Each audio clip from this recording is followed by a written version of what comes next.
Grand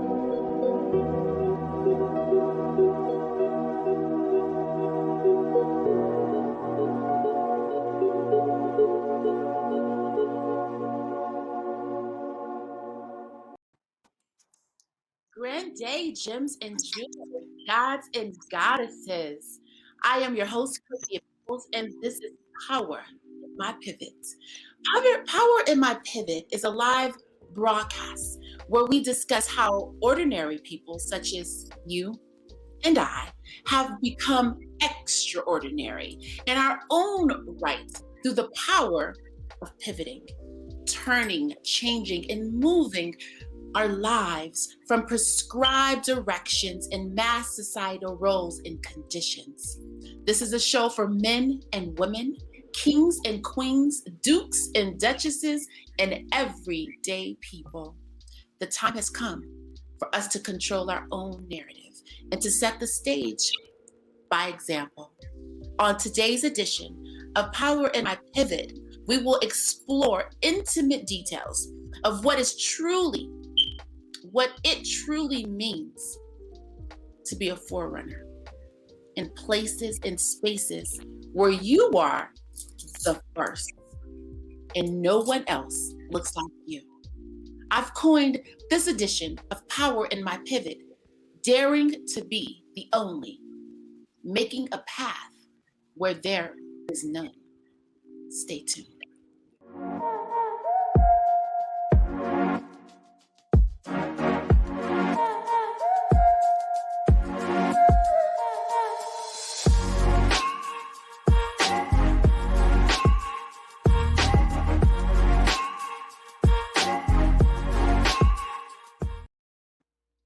Welcome back, gems and jewels. Welcome, welcome, welcome. Power in My Pivot is a discussion where we unpack details of our pivot, our transformation, whether our transformation was voluntarily, circumstantially, or out of sheer survival. It's a talk of our soul's journey. It's our evolution as humans. Welcome all to the room. This is an interparticipatory dialogue, so feel free to drop comments in the comment section, and we will definitely have the conversation. And at this time, please, if you have not already done so, like, share, and subscribe for this powerful edition of Power in My Pivot. And thank you for those who have already done so. Our special guest today is a really unique spirit of a woman. Her name is Miranda Thomas. Miranda is a native of San Francisco, California. She started classical piano lessons at the age of 5 years old. She grew up having a limitless love for science and all things that were Star Trek, which was the catalyst to Miranda pursuing her studies in chemistry at Howard University, and then a civil and environmental engineer at Stanford University. Miranda pivoted her career from engineering into a career of recruiting engineers. She has held the pleasure of building teams for many companies, such as Facebook, Instagram, Airbnb, and Coinbase. And just recently, she's joined the Lucid Motors' first executive recruiter. Miranda is an avid snowboarder and often spends her winter months near the mountains in Lake Tahoe, California. I think it's fair to say that she is an official burner, baby. She has been to Burning Man's 10 times, and she's looking forward to her 11th very soon. This wonderful spirit of a woman, she speaks Spanish, German, and Italian. Miranda credits her comfort in being unique and different to her endless supportive family, as well as growing up in a city with a long history of welcoming those who are different. San Francisco, California. Welcome to the room, our guest, Miranda Thomas. Hi, Miranda. Hi, how are you? I'm great. Thank you for having me. Yes, thank you so much for taking out time in your busy schedule. I know it's been raining a lot in on the West Coast, so you've been getting some fresh snowboarding snow, huh? Absolutely. When it rains there, it snows up here in Tahoe. Yeah, it's been a lot of fun. Yes, yes. So this is interesting, right? So I just wonder, like reading your bio, you're so worldly, you have so many interests and you've penetrated spaces and places according to your bio that the typical person has not. um how much do you feel your exposure to being this girl and this girl of many worlds, and an expansive worldview to your family and to your growing up? Absolutely. I mean, I think about that a lot. Um, when I was young, my mom, she's a big lover of the arts. And so she would take me to plays, musicals, museums. Um, And realistically, I mean, these were all places in San Francisco a lot of times, but we traveled a lot too. Um, we were often, one of the only, if not the only, Black family there. And there's a comfort level and a sense of uh, we had every right to be there. We should be there. It would be a shame if we weren't there. That feeling, uh, my mom kind of just innately embodied, and so I have to say, what a blessing for me to grow up and have a role model in this woman that just transferred that sense of we're supposed to be here. There was no feeling of questioning why we were there. It was that we were taking our seat at the table, and rightfully so. Hmm. Hmm. That's interesting because I just recently watched a movie called Skin. Okay. And it's a movie about a South African young girl. Her parents were both white, but this white woman and white man had brown colored children, and they coined it to be like a gene, a distant Mhm. gene that came up into their gene pool. And Mhm. literally, this white couple and this white couple, fully white, had a colored too, Right. colored children. And so I'm telling this story because it lends to what you just said about having the feeling of being that you supposed to be there, that you deserve to be there. When Mhm. they would take their children, when this child became of age, and they would take her to school, they took her to school on the first day. They took her to an all white school because to them she was white. Right.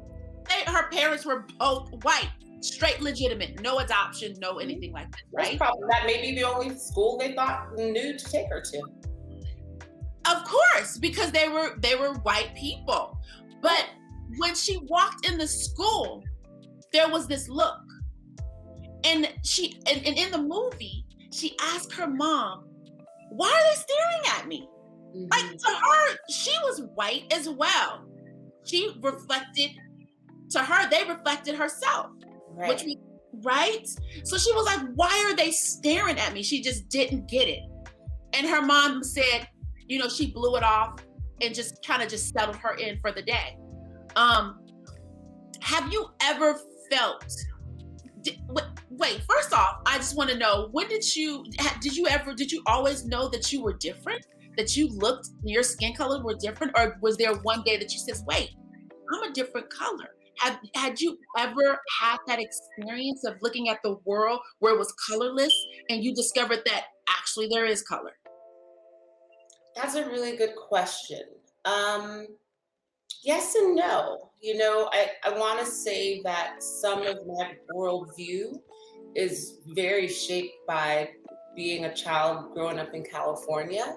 where, you know, even in preschool, I went to school with kids that didn't always look like me. Some kids did, some kids didn't. And I remember distinctly, gosh, how we must have been, what, maybe four?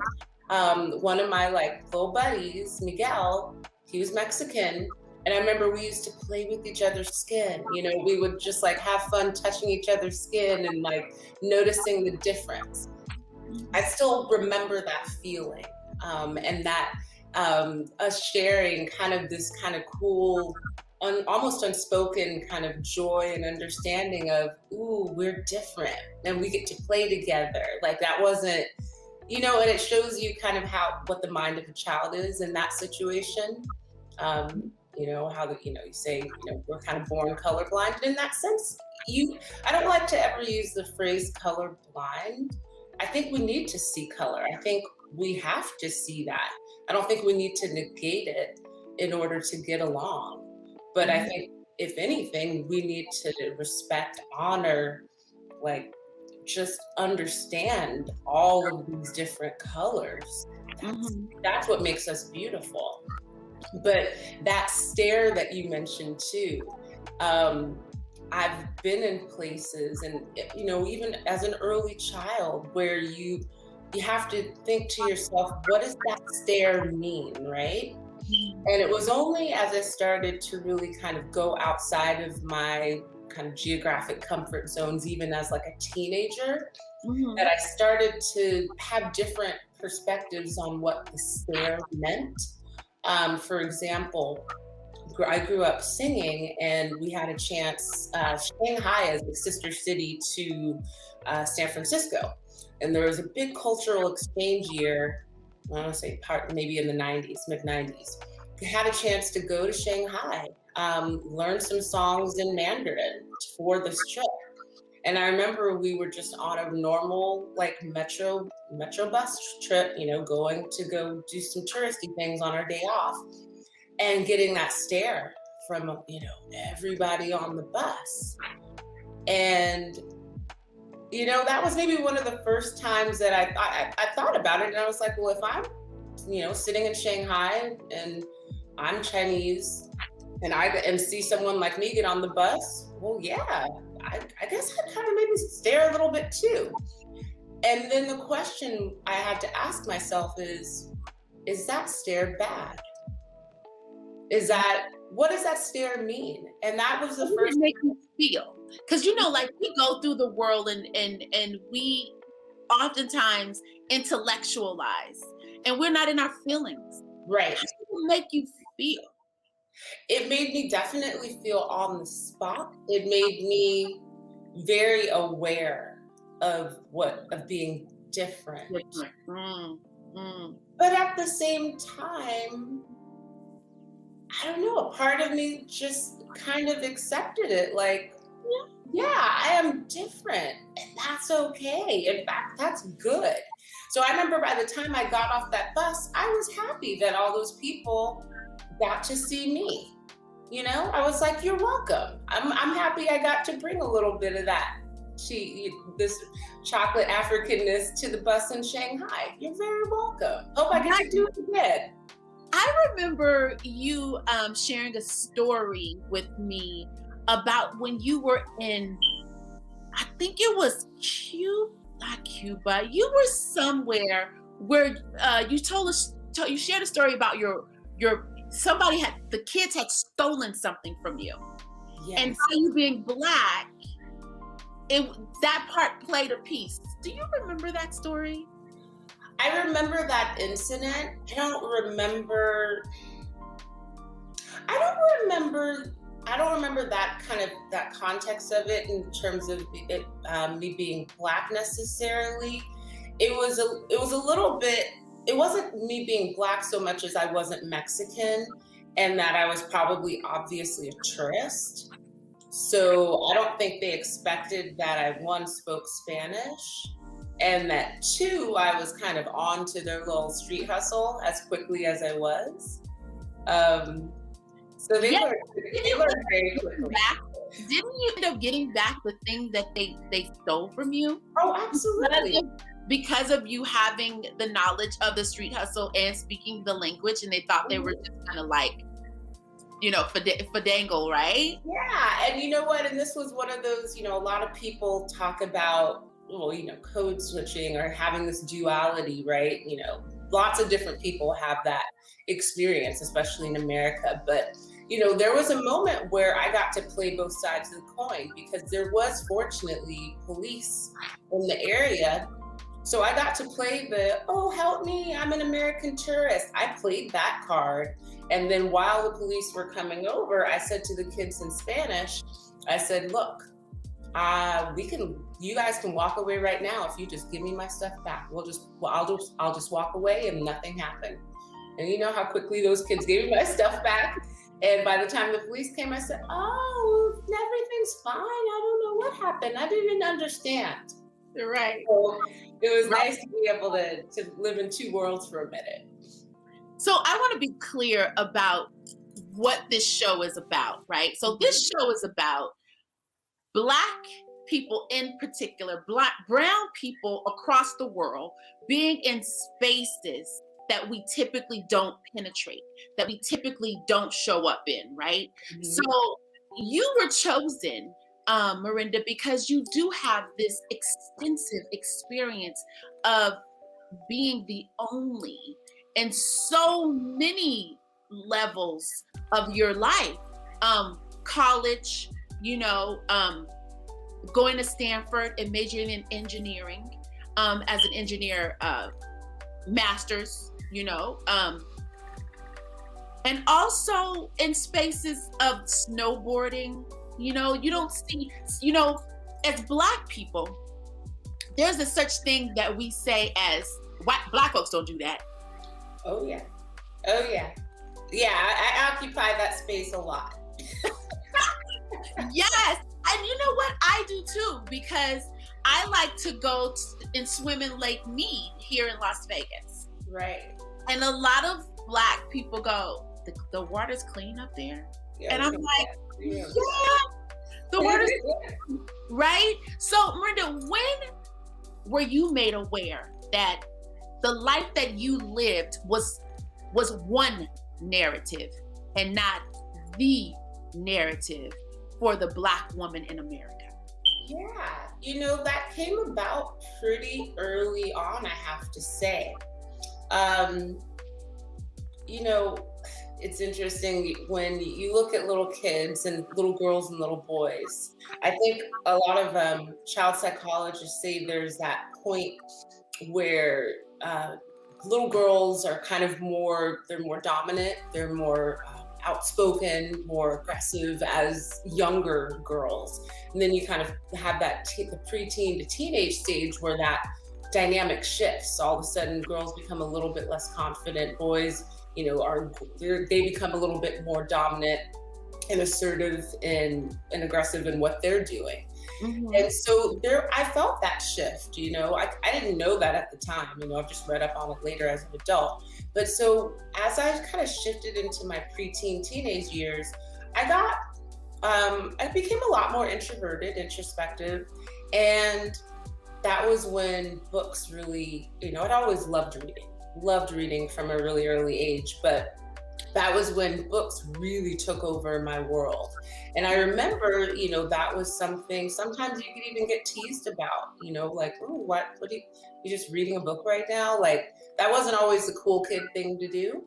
And then on top of that, that's when I want to say Star Trek started to become pretty dominant, and the Next Generation specifically became really dominant in that part of the TV landscape. It was like a resurgence of all things Star Trek. Mm-hmm. I was totally hooked. I was like, I want to go to space.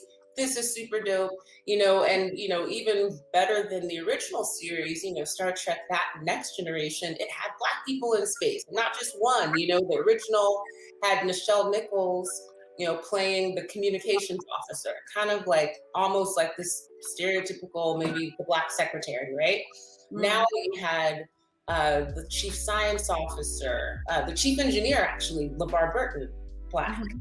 You had the chief security officer, Worf, who wasn't Black, but he was also a non-human like person. So there are all these cool things that we're doing in space.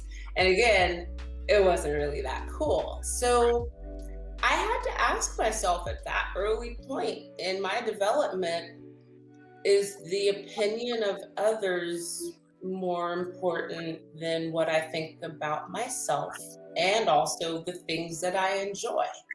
I really enjoyed my books and going home and watching Star Trek at night. Am I Mhm. gonna let what my peers say, like, kind of dictate that? And I Right. decided no. And so for a while, my friends were more books and Star Trek than people. And Mhm. I made peace with that, and I decided at that age that I would respect and honor the things that I loved, and hopefully other people would catch up. And eventually they did. So again, um, having the exposure that you had, right? So we know that there's different kinds of everybody's, right? There's Mhm. different caliber and status of every single culture, Mhm. um, including our own. Absolutely. So I guess the narrative that you experienced is not the narrative for the typical general globe of what the trajectory is for a Black woman in America. Sure. When did you realize that there were two narratives? And that had nothing to do with you, just you were in one virtual reality of that narrative.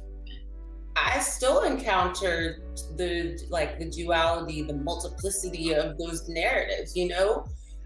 I'm not escaping it with time or with kind of experience. I encounter it still like on a daily basis. There are now times where people are asking me, at this point in my career, well, shouldn't I be doing this? You encounter it as a woman. Well, shouldn't I be married and with children? Like, there's so many different ways that we all kind of consciously and unconsciously reinforce kind of what the standard narrative of a life is. And I found that the more I question it, the more freeing it is for me. Mhm. Um, and the more I try to ask the asker of this question, well, why is that? Who said that that's how it had to be? And for me, that embodies so much of kind of my own personal freedom at this point, that I get to decide what my narrative is. Okay. Yeah. So it's not like, so it's there's your narrative in this, the narrative, right? But you're saying that you get to decide your narrative. So I want to ask you this. Mhm. You mentioned when you were speaking, you said that your Star Trek movies became more of your life than people. Mhm. So I guess there was a struggle of feeling like you belonged. How did you, or do you still have um, those types of struggles, and how do you deal with them? So you're asking, did I struggle with having a sense of belonging? Like, did I feel like I was just out there by myself? And how did you overcome them? Yeah, because I mean, Yeah. even like, Go ahead. huh, I was just gonna say, um, even myself, I have belonging struggles. And I have to deal with them. And I just can only imagine, by you going into certain spaces, that you may have them as well. And maybe Mhm. you can speak to others who could be watching this and having belonging issues as well. Mhm. So how did you navigate them, or how do you? So I guess my first question is, do you still now have to navigate belonging issues, and then how Mhm. did you when you were growing up? Yeah, and I think, as a human, it's natural for us to want to belong. As much as I've appreciated and sometimes even, had a little fun, I think, with kind of, being the only one in the room or the place, and kind of having a maybe kind of having a little bit of fun with that edge. Um, of course you want to still feel a community around you. You want to sometimes be surrounded with people just like you. Not, you don't want to have to feel like you're constantly forging this new trail. So, there were times I got lucky, right? And I think, it was, sometimes it was about just finding someone else, even if they didn't look like me, but they thought like me. That to me became a really big sense of belonging. Hmm. So, for example, I had a girlfriend that I sang with where something we were talking and I mentioned some kind of theory, scientific theory that I learned watching Star Trek last night. And she said, "Oh my gosh, I saw that episode. That was great." That became my Star Trek buddy. Like, in fact, we would go to Star Trek conventions on the weekend in high school. And so it did two things, right? Like, I had a friend, we didn't go to school together, but I had someone my own age that kind of let me know I'm not the only one. So we created our own little community. And then, and she also had aspirations to be like in science and engineering as an adult. And actually, that's what she went into as well. But then the other thing was, so you go to a Star Trek convention, there's a ton of other people just like you. This is now kind of like the equivalent of like Comic-Con or something, but it was like kind of in the early days. There's a ton of other people that love the heck out of Star Trek, right? And, so it was almost like this little like band, this little group of little misfit toys or whatever, but we all fit together. So I got my moments in time where I got to appreciate that I wasn't the only one. Maybe I was the only one today, but maybe later today or maybe next week I could go somewhere where I wasn't going to be the only one. So those were those moments, weren't every day, but they were enough to kind of keep me going until the next time. That was interesting. That was a gem drop right there. You dropped a gem because you said the people may not have looked like you, but they thought like you. And that was a bridging connection. That was the bridge that made the connections to make you feel that you belong. Absolutely. And I think that the ability then to recognize what kinship, what community, what like that sense of belonging, like the ability to take out what does it look like and just think and just have to understand what does it feel like? What does it talk like? What does it think like?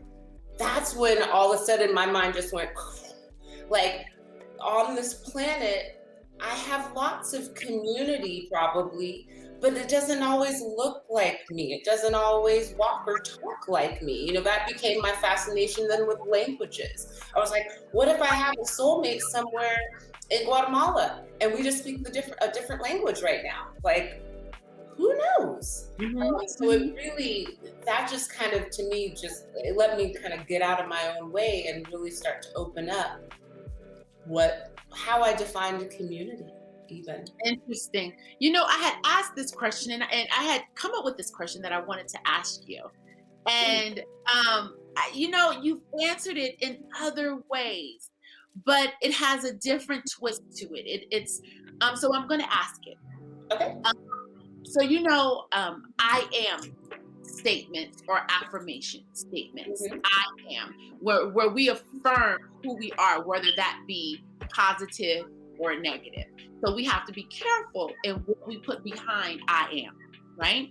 So my question to you is, have you ever felt that you were holding to who you were, the I am, and it kept you from realizing who you really were?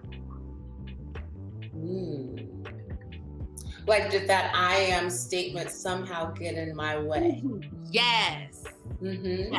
Did it ever, and for you did it get in your way from you realizing who you really were? Because we can get caught up in the I am summa cum laude graduate. I am an engineer. I am this, but did it ever get in the way of who you really were? Those I am. That's interesting because the answer to that kind of cuts both ways, right? Because I can find within myself maybe some I am statements that didn't serve me well, that kind of made me, kind of almost put me in an inferior mindset, like I'm only this, right? Um, there are times where I was like, but I'm only a woman in this room of men, dealing with like some pretty complex engineering principles. Is that what do they think about that? What do I think about that? Like it started to kind of eat at me a little bit in terms of my confidence. There are times when it can be the opposite, almost like I'm over emphasizing, um, who I am or what I do. Well, I'm a world traveler, so I don't even know if like I can relate to this room right now of people that haven't gone anywhere. Like there's times where I also could self select out, you know, kind of almost like I don't fit here. A little bit of ego driven, right? Um, but neither one of those serve anybody well at the end of the day. I shouldn't feel like I'm below. I shouldn't feel like I'm above. And so the more that I can just feel like I am here, I am who I am, you are who you are. And our job is just to find a way to relate. Um, that's what served me. That's what has given me now the ability to go into the field of recruiting and find that relationship with anybody. Because the minute you stop trying to level up or level down or trying to figure out who's at what level and just be, I think people get that. People feel that. There's some authenticity around it. And Yeah. you start trying to, you don't have to weigh everything out. Like, just you come as you are, and I'll allow you to come just as you are too. Yeah. Change is inevitable. Mm-hmm. It's one of those things that either we flow with or we resist, right? We're like, I'm not going. Some folks feel that if you have to change, then there must be something wrong. Mm-hmm. Right? Do you feel it's natural to resist change? When have you had to resist change? So the question is, do you feel it's natural to resist change? And when have you ever resisted change? I think as humans, we don't like change usually. But it depends on the change. Who's motivating that change? Who's pushing for that change? I think as a human, I like change that is positive, that is also coming from within me, right? Like if I'm saying, I really want to kind of like eat a little bit healthier and I'm excited about it, and I'm also the one kind of initiating it, I'm down for that change. So the changes that either come, at a point where you're still comfortable doing what you're doing, even if it's maybe not working that well. That changes and is fun. And then the other temptation is the change where it's outside of you, it's not motivated by you, and you're not really seeing how that really serves you well. I've had to definitely kind of stand ground on changes like that. Well, wait a minute, I shouldn't have to change this about myself. So I don't know if I answered your question. It just kind of made me think about all the different changes that there are. Yeah, I know that it was really broad. That was broad. But yeah, you did. You did answer my question. Thank you for giving that some thought. I appreciate that. Which lead me to my next question about just in your bio. You said, wherever you go, there you are. Mm-hmm. You also said, good people can be found wherever you look for them. Mhm. So I guess that I want to ask you, what does your self-talk sounds like? Yeah. Right? It sounds like that, for sure. Because I love to move around kind of geographically, but also just in terms of, I like to poke around in different communities and different spaces. Um, One thing that I had to learn to be careful about earlier in time is like kind of as more of like a young adult. I loved that I had the ability to kind of like blend or kind of morph a little bit, to be kind of a chameleon. I learned really quickly how to kind of like, just kind of get in where I needed to say what I needed to say. And that served me really well. But it also, I had to be careful. And someone pointed this out to me and said, you got to be careful that a chameleon, that you don't forget who you are. You're a chameleon. She's like, you still have to remember who you are. You're not any of those other things that you're taking on. You're you. And so, it was kind of a little bit of a riddle the way she said it, but um, it still made me recognize that I still needed and owed it to myself to still be myself. And kind of the equal and opposite side of that is, at the end of the day, you kind of don't, you think maybe you kind of change your stripes a little bit, but at the end of the day, you're still you. And sometimes you can put on kind of a different coat for a little while, but it's still you underneath there. And it's in kind of moving in all of these different places and communities that I now am more comfortable accepting, like, it's still me. Regardless of what context you see me in, it's still me. And people sometimes will question, well, but you do this and you do that. That's all still me. It really just is. That's me. Mhm, And I mhm. get comfortable with that. So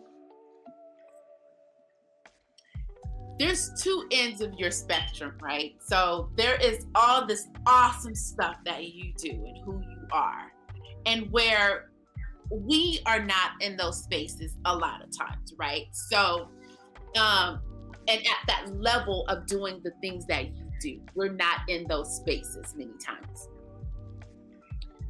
I get a feeling that you have become comfortable. It's become almost second nature for you to be in those spaces. Would that be fair to say? Yeah, it's something, I guess I almost enjoy it. I mean, I seek it out sometimes, probably, right? Ah, interesting. So then I want to ask you about the opposite end of the coin. Hmm. Um, what's your self talk when you are amongst your own people?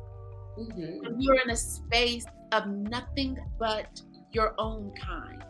Hmm. Where are you? What's your self talk in those spaces?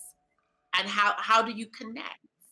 You know what's interesting, and I love the way that you phrased it, is if you could have had a picture into my mind of what it looked like, the room of people of my own kind. I think that's part of the answer right there, because I do definitely, I have different ideas of what my own kind are now. So, and so I don't have just one answer for that anymore, which I love. Which I love that I don't just think I am one kind. I don't think anybody is just one kind of anything, right? But I'll give you kind of a earlier example of that. So growing up in California, super diverse, that's kind of what I'm used to. When it came time to go to school, and that was a big expectation in the house I grew up in, that you were going to go to college. Didn't matter if you back, if you decided to study, physics or basket weaving, whatever, just get a degree in it. Learn, get it. That's great. And my parents did genuinely mean that, which was really kind of refreshing. Um, they didn't really care what we did as long as we just decided to pursue something. So I ended up going to Howard. So this is the first time now I've been in a school environment of all Black people. I was like amazed. I was a little kind of scared.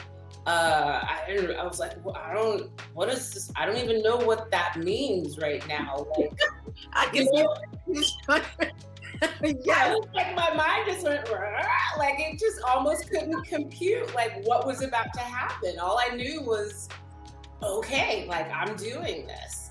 And so that's one example of what it now meant like to be with my kind, right? This is the first time as an adult or even a young person, I'm completely surrounded by people that look like me. And the coolest thing happened, as I went through and started to make friends and talk to people.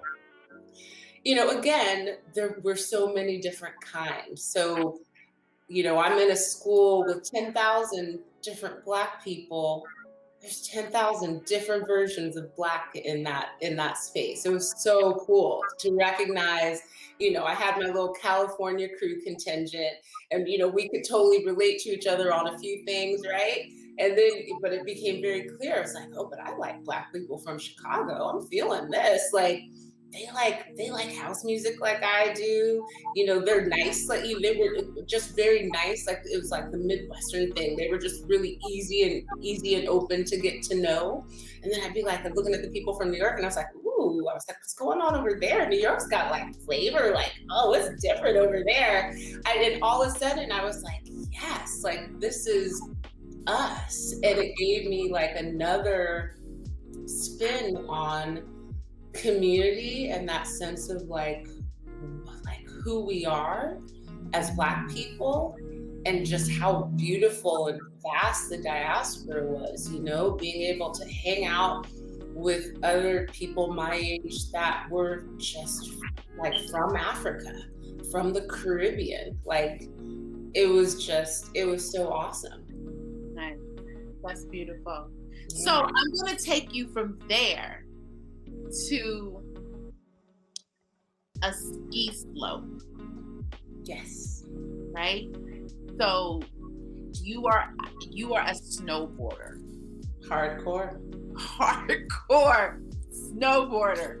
Black chick, a snowboarder. I mean, so that's a phenomena right there.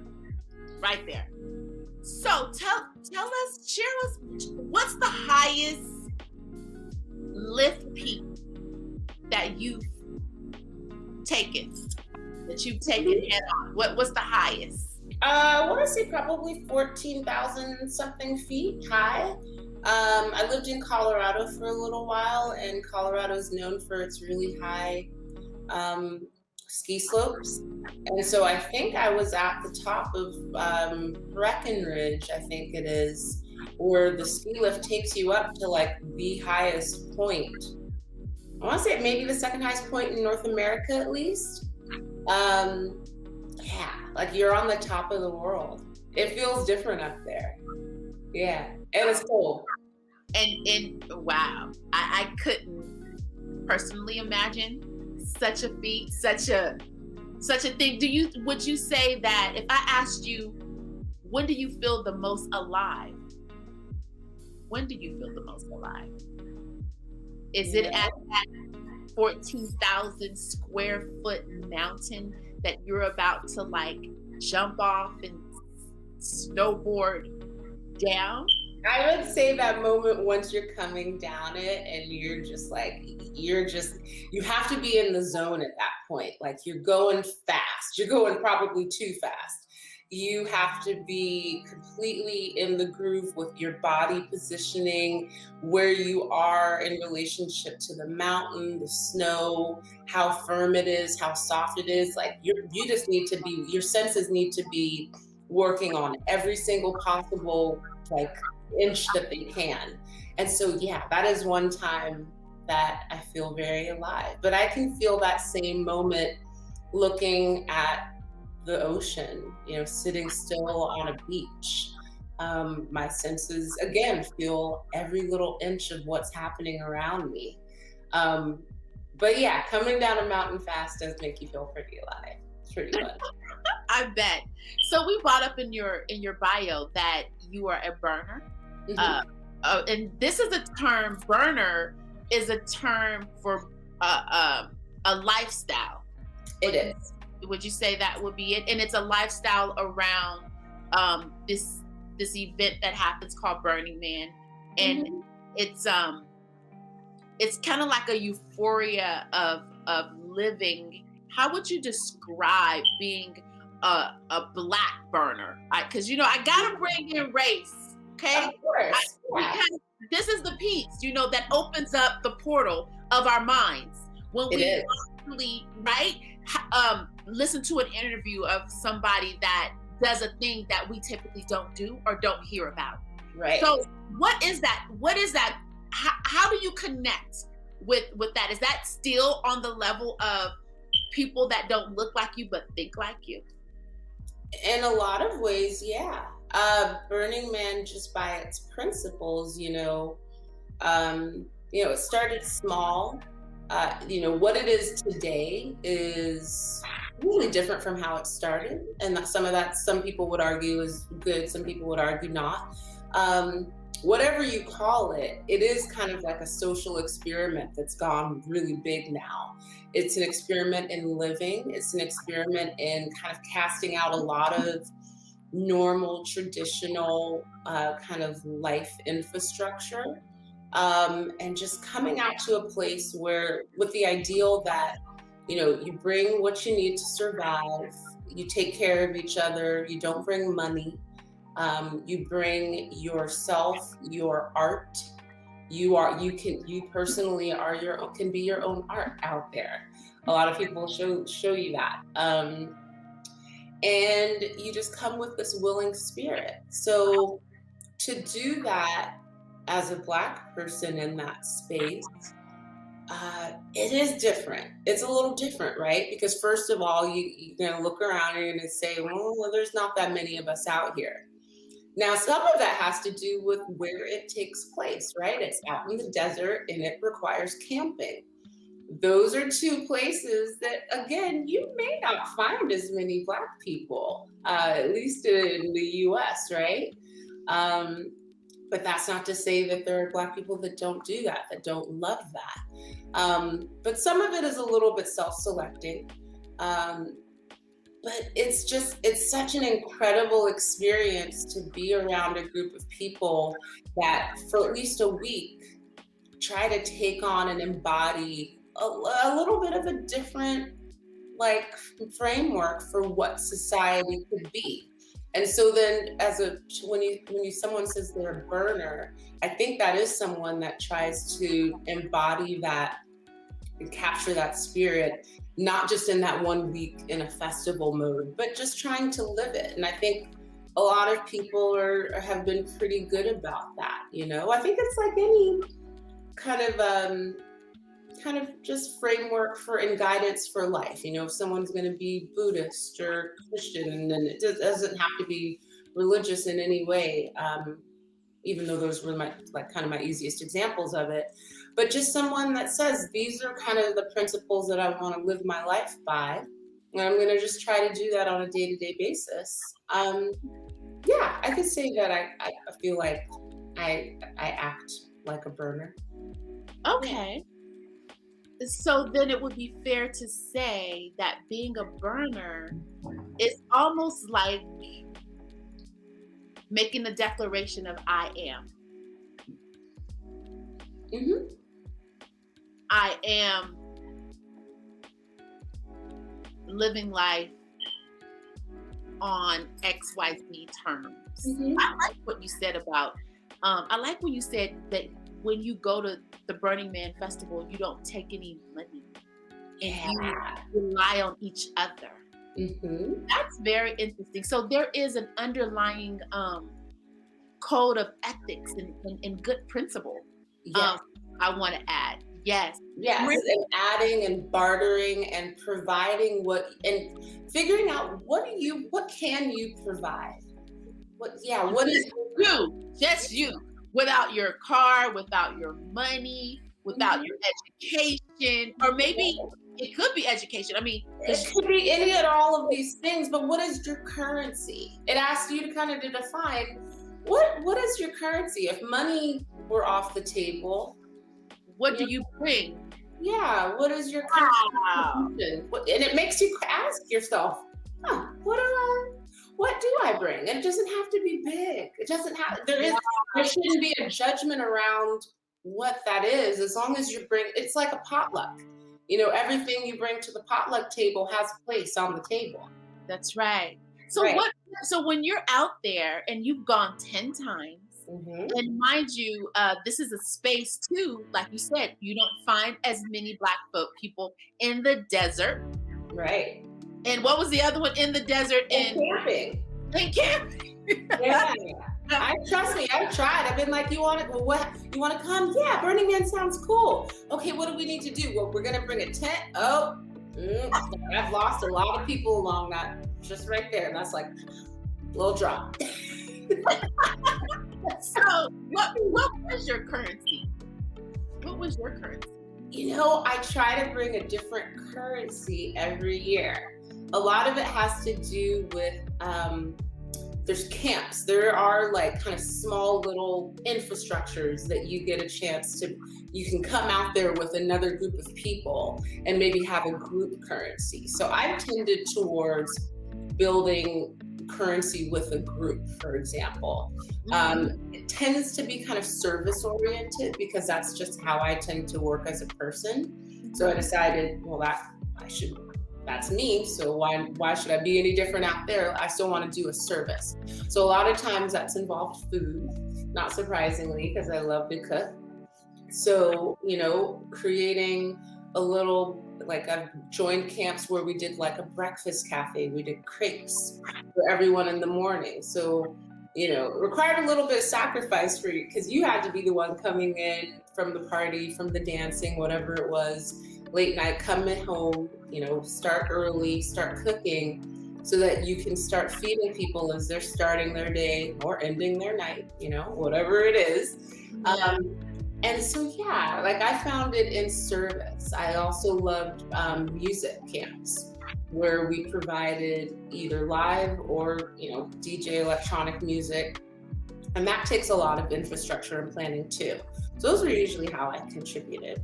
So that's really interesting. That's really interesting. Miranda, when we're running short on time, so I'm going to have to push us through. I wish this was longer, but this is so good. When do you feel least alive? When do I feel least alive? Ooh, that's a good question. I thrive on connection. So when I feel least alive, it's almost like I'm disconnected. When I haven't found a sense of community, when I haven't been able to feel like I'm resonating with either anyone around me or just my environment.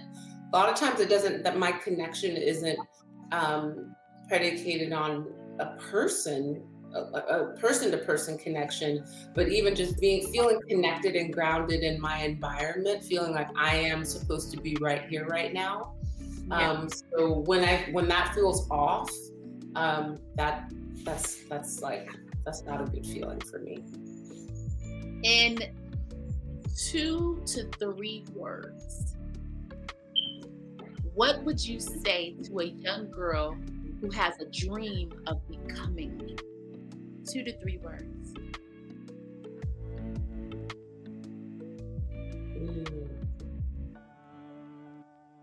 Don't be afraid to be exactly you. In 2 to 3 words, what would you say to a young Black girl who has a vision of becoming? Trust yourself. That's beautiful. Thank you, Miranda, for joining this show and sharing pieces of your divine journey. Thank you. This has been awesome.